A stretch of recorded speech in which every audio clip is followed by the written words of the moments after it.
This week's video focuses on how to use your brain to create a life full of magic and amazing opportunities.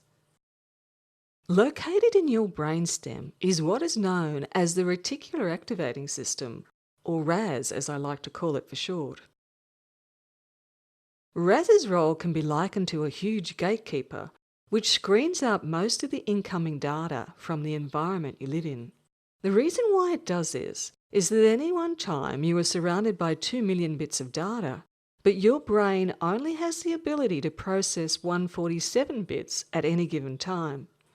Therefore, your brain only lets in or processes information which it deems as important and relevant. Everything else is screened out. Your brain focuses and puts its attention on things it sees as important and relevant to your survival and well-being. How does your brain decide what's important and relevant? The only way it can do this is to assess the external environment against what is contained in your long-term memory. This includes all your beliefs, experiences, and conditioning. This is its default system. So if you choose to believe that something is impossible, then even if it does exist, you will not see it. You do, of course, have the power to override this RAS default system with the thinking part of your brain known as the frontal lobes. This is as simple as choosing to put your attention and focus on what you want. Basically, what you focus on you find. Strangely enough, quantum physics tells us the same thing. Quantum physics tells us that at any point in time, all possibilities exist. And the moment we focus on one, the rest drop out of existence. Let me give you a couple of examples. A common one is finding car parking spaces. Have you ever heard or experienced yourself when you are convinced that you will find a car parking spot in a busy street, you do so? As this becomes a habit of your thinking and focus, you always seem to get a parking spot where others can't. Now, often people think that these parking spots just magically appear and that they have the Midas touch. However, the truth is that the reticular activating system is working in your favour. Because you are focused and believe that one is available, your brain kicks into action and your sight is activated to see opportunities for parking spaces. Let me give you a couple of other examples, which will demonstrate the power of your brain to find and locate things.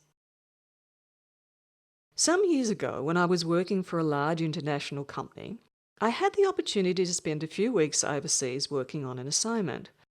During this assignment, I had volunteered to take notes on what needed to happen when we all returned to our respective countries. When I arrived back in Australia, I misplaced the notes, and as I was the only one who had a copy, I was in a bit of a panic.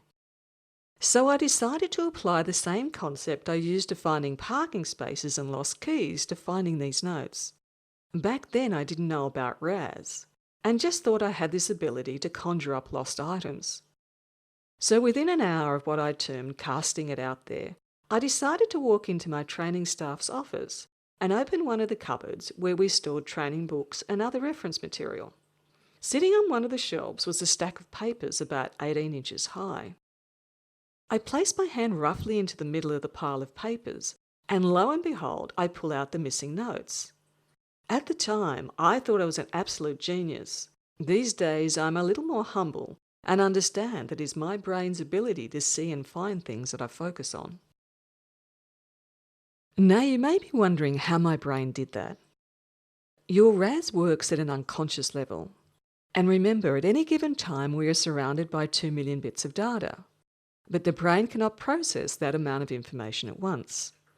I believe that at an unconscious level, I had observed these papers being picked up from my desk, along with other training notes, and stored in the reference cupboard.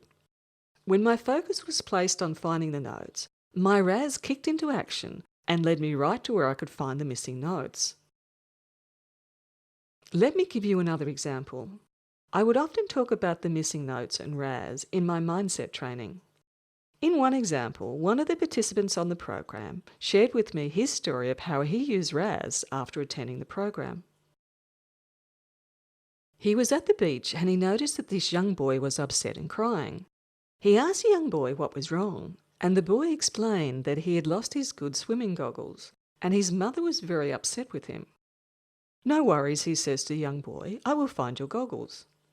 So he walks 100 metres up the beach, sticks his hand in between the sand and some seaweed, and pulls out the goggles, much to the astonishment of the young boy and his mother. Now, how did he do that? The brain has the capacity to see the smallest thing once you put your focus there. Do you think he could have found the goggles if he believed, like his mother and the young boy, that they were lost? I conducted a lot of mindset training with salespeople, and I also have numerous stories of how they would miraculously stumble upon unbelievable sales opportunities, and as a result, their sales would triple in size. To the uninitiated, it seems like magic, but it isn't. It is what your brain is built to do. I believe it is built this way because the reticular activating system sits in our most primitive brain, the reptilian brain. And RAS exists to find food, water, as well as detecting threats to our survival. So the question is, how are you using your reticular activating system? Are you on automatic pilot and letting your conditioned brain dictate what you see and don't see? Or are you taking matters into your own hands and focusing on what you want, and then letting RAS do the rest? Have you ever thought that when you focus on other people's faults and weaknesses, you just see more of them and miss all their beauty, strengths, and talents? Remember, what you focus on, you find. And what about when you approach someone with a new idea or suggestion? What are you focusing on? That they probably won't like it, or that they will absolutely love it?